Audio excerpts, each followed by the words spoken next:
Hello everyone, आप सभी का स्वागत है क्लैरिटी इन लॉ में। और आज हम पढ़ने जा रहे हैं कॉमन इंटेंशन की टॉपिक को, जो कि बता रखा है सेक्शन 3 सबसेक्शन 5 में। अब देखिए, कॉमन इंटेंशन का जो कंसेप्ट है वो काफी ज्यादा इंपॉर्टेंट कंसेप्ट है।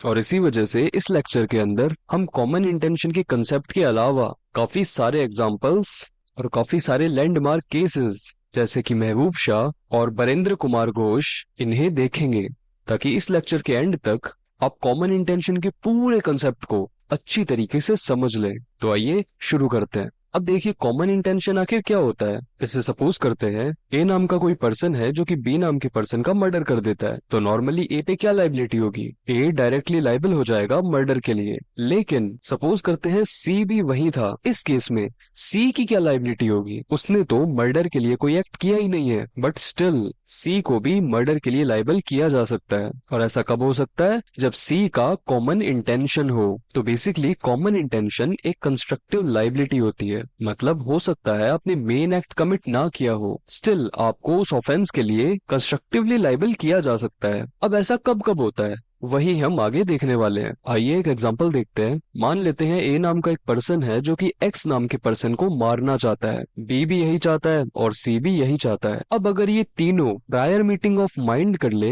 यानी क्योंकि ये तीनों ही एक्स को मारना चाहते हैं, तो किसी भी तरह का एक्ट करने से पहले अगर ये तीनों अपना इंटेंशन शेयर कर ले और क्राइम को साथ में मिलकर अंजाम देने का सोचे, तब हम कह सकते हैं कि इनका कॉमन इंटेंशन है। कॉमन इंटेंशन किस चीज का? एक्स को मारने का। अब मान लेते हैं ए जो है वो एक्स को मार देता है और बी और सी ये दोनों इस एक्ट में एक्टिवली पार्टिसिपेट करते हैं। मतलब इन दोनों का ही सक्रिय रूप से योगदान था एक्स को मारने में। तो ए की लाइबिलिटी क्या होगी? मर्डर। लेकिन बी और सी, इनकी लाइबिलिटी क्या होगी? इन दोनों की लाइबिलिटी भी सेम एज मर्डर ही होगी। और उसे कैसे लिखा जाएगा? Section 101 read with section 3 subsection 5। यानी लाइबिलिटी तो इन पे भी मर्डर की हो रही है, लेकिन कैसे? क्योंकि इन्होंने डायरेक्टली मर्डर तो कॉज नहीं किया, इन पे कंस्ट्रक्टिवली लाइबिलिटी को अराइज किया जा रहा है, क्योंकि इनका एक्टिव पार्टिसिपेशन था सेक्शन 3 सबसेक्शन 5 में। तो इस तरीके के कंसेप्ट को हम कहते हैं कॉमन इंटेंशन। अब इतना समझने के बाद में आइए हम सेक्शन 3 सबसेक्शन 5 की बेस्ड लैंग्वेज को पढ़ लेते हैं, क्योंकि अब वो आपको काफी अच्छे से समझ में आने वाली है। देखिए, सेक्शन 3 का सबसेक्शन 5 कहता है, व्हेन अ क्रिमिनल एक्ट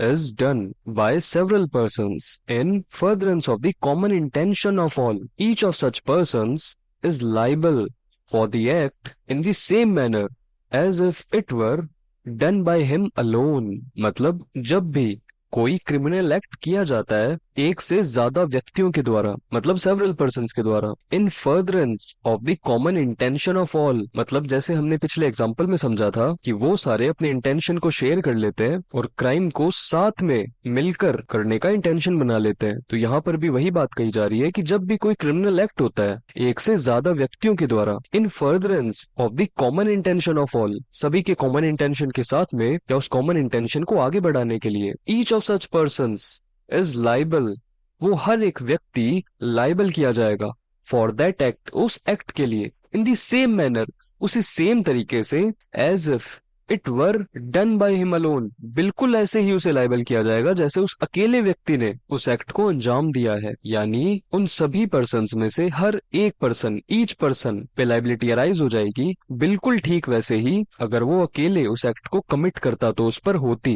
तो बिल्कुल उसी तरीके से यहाँ पर भी उस पर लाइबिलिटी अराइज हो जाएगी। तो इसी के साथ हमने बेस्ड लैंग्वेज को अच्छे से समझ लिया है। अब आइए कॉमन इंटेंशन के ही कुछ एसेंशियल्स को देख लेते हैं। अब देखिए, जैसा कि हमने अब तक पढ़ा, section 3 subsection 5 gives the rule of constructive liability। मतलब सेक्शन 3 सबसेक्शन 5 जो है वो हमें कंस्ट्रक्टिव लाइबिलिटी के रूल के बारे में बताता है। And it does not create any substantive offence, यानी ये अलग से कोई ऑफेंस को क्रिएट नहीं करता है।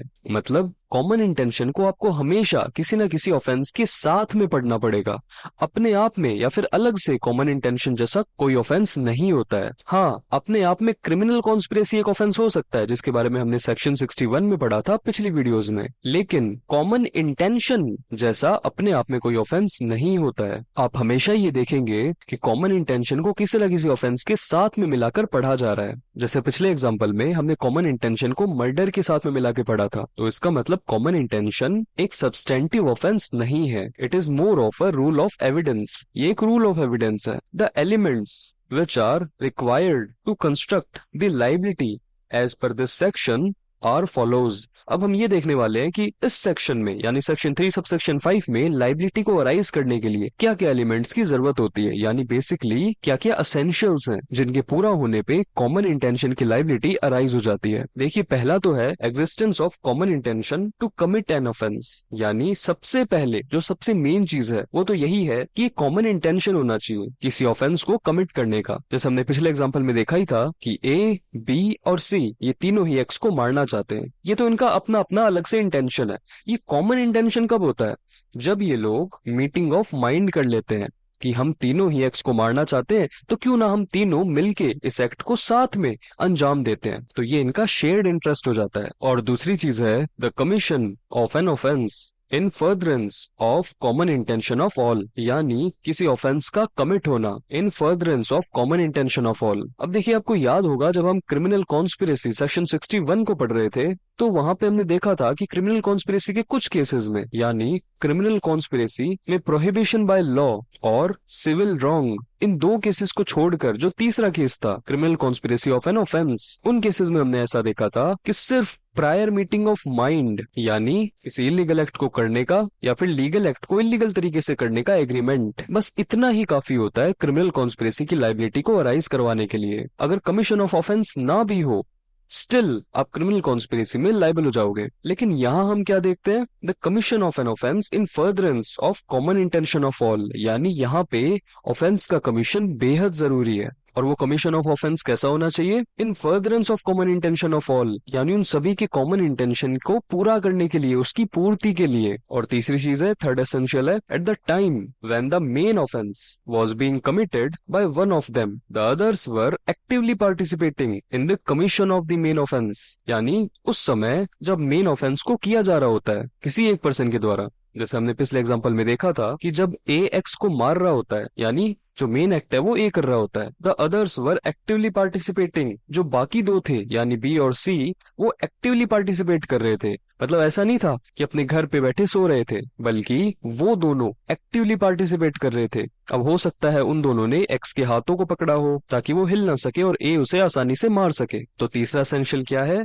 जब भी मेन एक्ट को अंजाम दिया जा रहा हो किसी एक पर्सन के द्वारा, तो बाकी के जो पर्सन्स हैं वो एक्टिवली पार्टिसिपेट कर रहे होने चाहिए, तब जाकर उन पे कॉमन इंटेंशन की कंस्ट्रक्टिव लाइबिलिटी अराइज हो जाएगी। अब देखिए, इसका जो सेकंड एसेंशियल है जिसमें ये टर्म है इन फर्दरेंस ऑफ कॉमन इंटेंशन, आइए इसी को ही थोड़ा और एक्सप्लोर करते हैं ताकि यही कंसेप्ट आपको और अच्छी तरीके से समझ में आ सके। अब देखिए, उसी एग्जांपल में थोड़ा सा चेंज करके हम इसे वापस देखते हैं। मान लेते हैं ए नाम का कोई पर्सन है जो कि एक्स को मारना चाहता है, बी भी यही चाहता है और सी भी यही चाहता है। अब ये इन तीनों का सेपरेट सेपरेट इंटेंशन है, लेकिन ये तीनों प्रायर मीटिंग ऑफ माइंड कर लेते हैं, मतलब एग्री कर लेते हैं इस ऑफेंस को साथ में अंजाम देने के लिए। तो अब ये इन तीनों का कॉमन इंटेंशन हो चुका है कि हम तीनों ही मिलके एक्स को मार डालेंगे। अब देखिए आगे क्या होता है, ए, बी और सी ये तीनों ही ऑटो में जा रहे होते हैं एक्स को मारने के लिए, लेकिन बी जो है वो रास्ते में ही ऑटो को कहीं पे रुकवा लेता है और एक दुकान पे जाता है कुछ खाना लेने के लिए, लेकिन साथ ही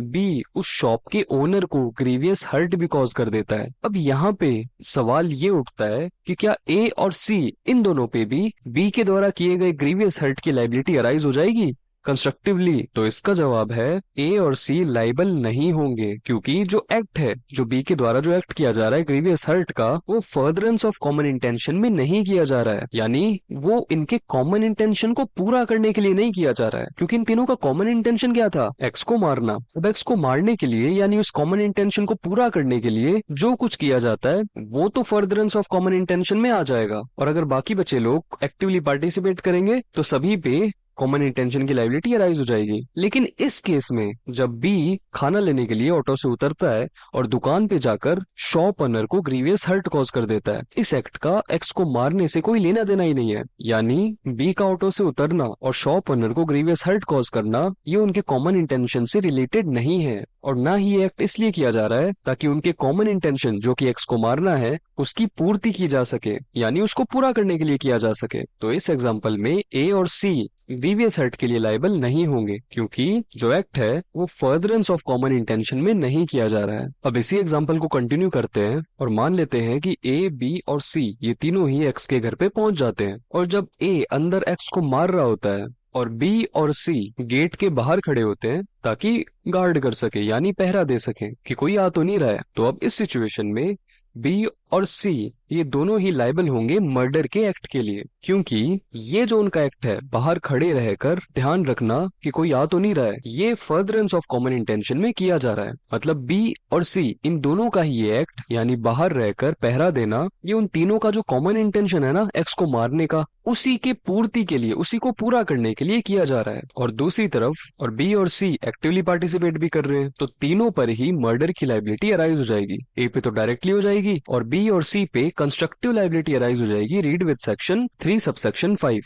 अब मान लेते हैं कि मर्डर हो चुका है, यानी ए ने एक्स को मार दिया है, तो इसका पता चलने पे ए के साथ बी और सी भी वहां से भागने लगते हैं। अब उन्हें भागता देखकर एक गार्ड होता है, वो उन्हें रोकने की कोशिश करता है और बी क्या करता है, उस गार्ड को शूट कर देता है पिस्टल से और गार्ड वहीं पे मर जाता है। अब देखिए यहाँ पे क्योंकि बी ने मर्डर कॉज किया है तो बी पे तो मर्डर की लायबिलिटी डायरेक्टली अराइज हो जाएगी, लेकिन सी पे भी मर्डर की लायबिलिटी अराइज होगी क्योंकि वो भी बी के साथ वहां पे गेट पे खड़ा होकर पहरा दे रहा था कि कोई अंदर ना आ जाए, तो सी की भी कंस्ट्रक्टिव लायबिलिटी अराइज हो जाएगी। अब ए लायबल होगा या नहीं ये टोटली डिपेंड करता है इस पूरे केस के सर्कमस्टांसेस पे, क्योंकि बी और सी तो आगे आगे भाग रहे थे और ए एक्स का मर्डर करके पीछे पीछे भागते हुए आ रहा था। अब गार्ड को मारना उनका कॉमन इंटेंशन नहीं था और इस ट्रांजैक्शन में एक ब्रेक आ जाता है बीच में, तब तो सिर्फ बी और सी ही लायबल होंगे गार्ड के मर्डर के लिए। लेकिन अगर ट्रांजैक्शन में कोई ब्रेक नहीं आता है और गार्ड को मारना भी इन furtherance of common intention he consider किया जाता है, तो ए को भी लायबल किया जा सकता है, क्योंकि अल्टीमेटली ट्रांजैक्शन में कोई ब्रेक नहीं है। तो गार्ड की मर्डर की लायबिलिटी ए पे राइज होगी या नहीं होगी, ये डिपेंड करता है कि गार्ड को मारना फर्दरेंस ऑफ कॉमन इंटेंशन में गिना जाएगा या फिर नहीं। अब आइए हम एक और बहुत ज्यादा इंपॉर्टेंट कंसेप्ट को पढ़ते हैं, जो कि है कॉमन इंटेंशन और सिमिलर इंटेंशन। ये दोनों सुनने में तो एक जैसे लगते हैं, लेकिन इन दोनों में आखिर डिफरेंस क्या है, इसी के बारे में हम जानेंगे। और इसी कंसेप्ट को डिस्कस किया गया था एक बहुत ही लैंडमार्क फेमस केस में, जिसका नाम है महबूब Shah versus King emperor 1945 Privi council. अब देखिए इस केस में क्या होता है, एक जमीन होती है जिसके पास से एक नदी बह रही होती है। अब ये जमीन जो है ये जॉइंटली होती है ए, बी और सी की, जिसमें जो ए होता है वो बी और सी का नेफ्यू होता है और बी और सी ए के अंकल होते हैं। अब एक दिन क्या होता है, ये तीनों ही उस लैंड पे यानी उस खेत पे काम कर रहे होते हैं और एक्स और वाई ये दोनों चुपचाप उनकी जमीन में घुस जाते हैं ताकि कुछ वीड को कलेक्ट कर सके। अब ए तो क्या होता है, वो तो जमीन पे ही काम कर रहा होता है, लेकिन बी और सी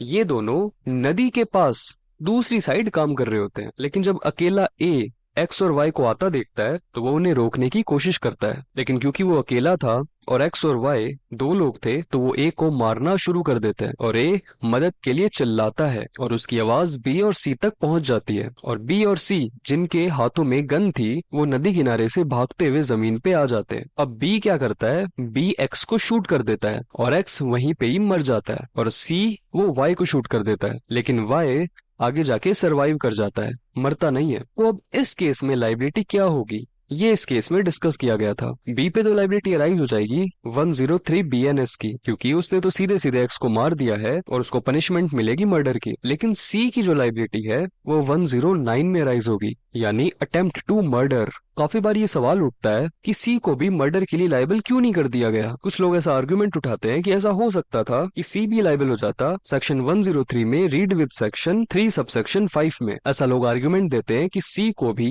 कंस्ट्रक्टिवली लायबल कर दिया जाना चाहिए था बी के साथ में कॉमन इंटेंशन के तहत। पर ध्यान देने वाली बात और बहुत ज्यादा इंपॉर्टेंट बात ये है कि बी और सी इनका आपस में कोई कॉमन इंटेंशन नहीं है, इनका अपना अपना सिमिलर इंटेंशन है, क्योंकि इस पूरी सिचुएशन में कहीं पे भी प्रायर मीटिंग ऑफ माइंड नहीं देखा गया है, तो कॉमन इंटेंशन बना ही नहीं है। यानी जब बी और सी ये दोनों अपना अपना काम कर रहे होते हैं नदी किनारे और वो एक ही आवाज को सुनते हैं, तो ये दोनों आपस में रुक के बात नहीं करते कि आज तो एक्स और वाई को मार ही देंगे, बल्कि दोनों अपनी अपनी गन उठा के भागते हैं ए को बचाने के लिए।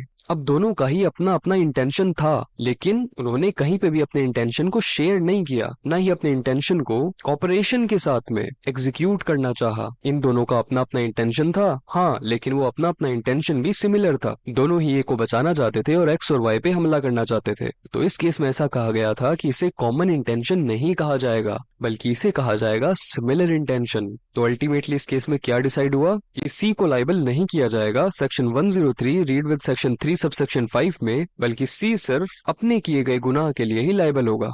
यानी सी सिर्फ सेक्शन 109 बीएनएस यानी अटेम्प्ट टू मर्डर सिर्फ उसी के लिए लायबल होगा, क्योंकि उसने वाई को शूट किया था लेकिन वाई मरा नहीं था और सरवाइव कर गया था। तो सी पे तो बस इतनी ही लायबिलिटी अराइज होगी कि उसने अटेम्प्ट टू मर्डर कॉज किया है। और देखने वाली बात यह है कि इस केस में कॉमन इंटेंशन का जो फर्स्ट एसेंशियल था, existence of common intention to commit an offence, वो मिसिंग है, क्योंकि इन दोनों ने कहीं पे भी अपने इंटेंशन को कॉमनली शेयर नहीं किया था, बल्कि अपना अपना इंटेंशन था। तो इसलिए इस सिचुएशन को कॉमन इंटेंशन की सिचुएशन नहीं कहा जा सकता, बल्कि इसे सिमिलर इंटेंशन कहा जाएगा। और इसी के साथ आपने एक काफी इंपॉर्टेंट कंसेप्ट को अच्छी तरीके से समझ लिया है। आइए अब हम एक और एग्जांपल देखते हैं। देखिए, मान लेते हैं कि ए, बी, सी और डी ये 4 लोग हैं और चारों ही एक्स को मारना चाहते हैं। अब ये चारों ही अपने इंटेंशन को शेयर कर लेते हैं और इसे कॉमन इंटेंशन में बदल लेते हैं। यानी ये लोग प्रायर मीटिंग ऑफ माइंड कर लेते हैं कि ये लोग इस एक्ट को यानी एक्स को मारने के ऑफेंस को साथ में अंजाम देंगे। तो एक तरीके से हम कह सकते हैं कि इन चारों का एक एग्रीमेंट है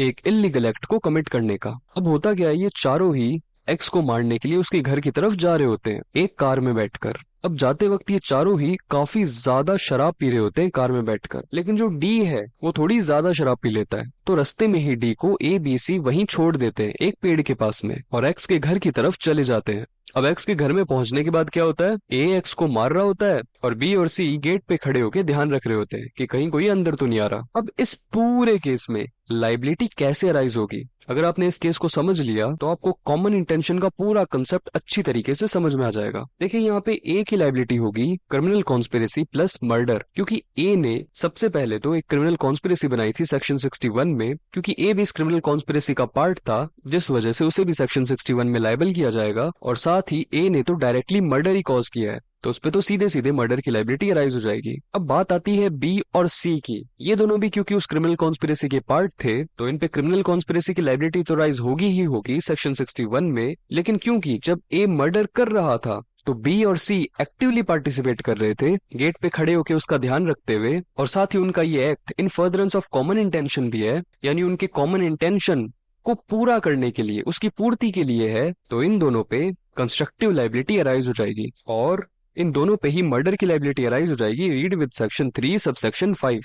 लेकिन अब बात आती है डी की, क्योंकि डी तो मर्डर की साइड पे पहुंचा ही नहीं था, उसे तो रास्ते में ही उतार दिया था क्योंकि उसने काफी ज्यादा शराब पी ली थी। तो डी पे सिर्फ और सिर्फ लाइबिलिटी राइज होगी क्रिमिनल कॉन्स्पिरेसी की। अब ऐसा क्यों? क्योंकि सेक्शन 61 में हमने पढ़ा था कि अगर किसी ऑफेंस की क्रिमिनल कॉन्स्पिरेसी की जाती है तो भले ही उस एग्रीमेंट के फर्दरेंस में कोई ओवरटेक्ट ना भी किया जाए, स्टिल आप क्रिमिनल कॉन्स्पिरेसी के लिए लायबल हो सकते हो। सिर्फ एग्रीमेंट करना ही काफी होगा क्रिमिनल कॉन्स्पिरेसी के अंडर लायबल होने के लिए। और क्योंकि मर्डर एक ऑफेंस है तो डी पे क्रिमिनल कॉन्स्पिरेसी सेक्शन 61 की लायबिलिटी तो राइज हो जाएगी, क्योंकि वो भी उस एग्रीमेंट का एक पार्ट था। लेकिन क्योंकि डी वहां पे पहुंच ही नहीं पाया और उसका एक्टिव पार्टिसिपेशन नहीं था, तो उस पे मर्डर की कंस्ट्रक्टिव लायबिलिटी अराइज नहीं होगी और उसे सिर्फ और सिर्फ लायबल किया जाएगा क्रिमिनल कॉन्स्पिरेसी के लिए। अब इस कॉम्प्रिहेंसिव एग्जांपल की मदद से आप कॉमन इंटेंशन के पूरे कंसेप्ट को अच्छी तरीके से समझ गए होंगे। आइए अब हम एक और लैंडमार्क केस को पढ़ते हैं जिसका नाम है Barindra Kumar Ghosh versus King Emperor 1925 Privy council.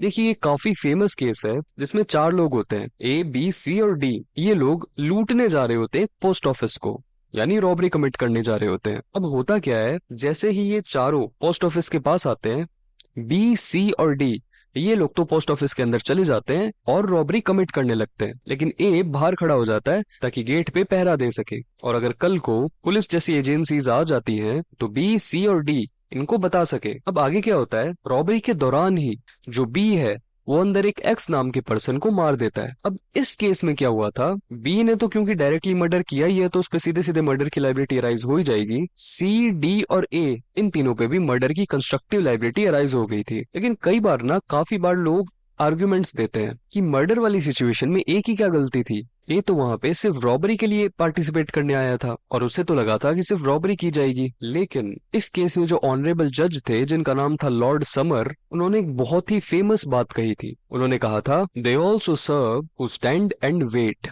और इस केस में ऐसा कहा गया था that for the application of section 3 subsection 5 of BNS it is not essential that the concerned accused should have committed the main offence. यानी सेक्शन 3 सबसेक्शन 5 की application के लिए ये जरूरी नहीं है कि अक्यूज्ड के द्वारा मेन ऑफेंस कमिट किया जाए। Rather it is a rule of constructive liability and what is required is only that the accused has shared common intention with the main accused। यानी ये जरूरी नहीं है कि जो कंसर्न्ड अक्यूज्ड है, यानी इस केस में जो ए है, उसके द्वारा मेन एक्ट किया जाए, बल्कि इतना ही काफी है कि उस अक्यूज ने कॉमन इंटेंशन शेयर किया था मेन अक्यूज्ड के साथ में, और साथ ही उसने एक्टिवली पार्टिसिपेट भी किया है, and he had actively participated at the time of commission of the main offence के कमीशन के टाइम। यानी बेसिकली इस केस में ऐसा कहा गया था कि सेक्शन 3 सबसेक्शन 5 को अप्लाई करने के लिए ये जरूरी नहीं है कि कंसर्न्ड अक्यूज्ड यानी ए के द्वारा मेन ऑफेंस कमिट किया जाए, और क्योंकि ये कंस्ट्रक्टिव लायबिलिटी का रूल है तो इतना ही काफी होगा कि अक्यूज ने मेन अक्यूज्ड के साथ में कॉमन इंटेंशन शेयर किया था, और साथ ही जब मेन एक्ट को किया जा रहा था तो उस अक्यूज ने एक्टिवली पार्टिसिपेट किया था, और इसी रीजन की वजह से ए पे भी कंस्ट्रक्टिव लायबिलिटी अराइज हो गई थी। और इसी के साथ आपने कॉमन इंटेंशन के पूरे कंसेप्ट को अच्छी तरीके से समझ लिया है। अगली वीडियो में हम पढ़ेंगे कॉमन ऑब्जेक्ट के टॉपिक को। अब अगर आपको आज का लेक्चर पसंद आया है तो इस वीडियो को लाइक कीजिए, अपने दोस्तों के साथ शेयर कीजिए और इस चैनल को सब्सक्राइब कीजिए। आज के लिए सिर्फ इतना ही। Thanks for watching. अगली वीडियो में मिलते हैं एक नए कंसेप्ट के साथ में।